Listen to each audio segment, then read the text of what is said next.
Hello! Ngayong araw na ito, magluluto tayo ng winter melon soup. Ito ang mga ingredients: dried mushroom, dried scallop, winter melon at saka yung karne. Ayan. Una, ibabad muna natin ang scallop at mushroom sa mainit na tubig ng mga few minutes.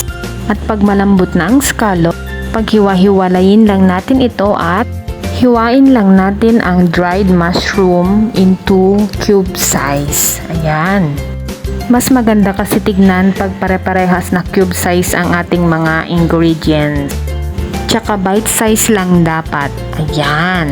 Ito na ang ating mushroom. Ngayon naman, balatan na natin ang ating winter melon. Ayan.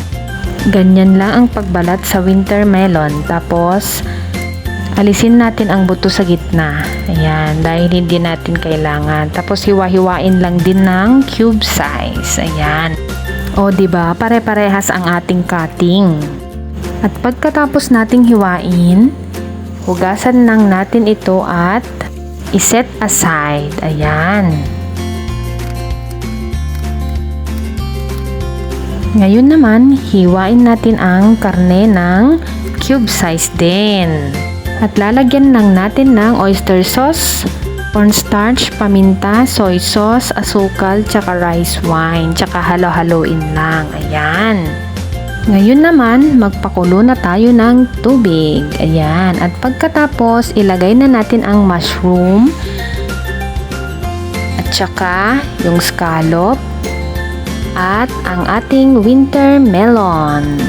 Dahan-dahan lang ang ating paglagay at baka tayo ay matalsikan. Ayan. At pagkatapos ay ilagay natin ang karne. Ayan. Takpan lang at lutuin lang natin ito ng mga 30 minutes. Ayan. Halo-haloin lang.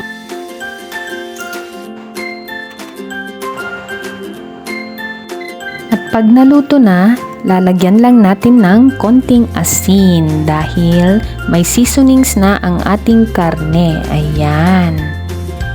At ito na ang ating winter melon soup. Ayan. Sana'y nagustuhan nyo ang ating munting recipe ngayon. Salamat! Ingat!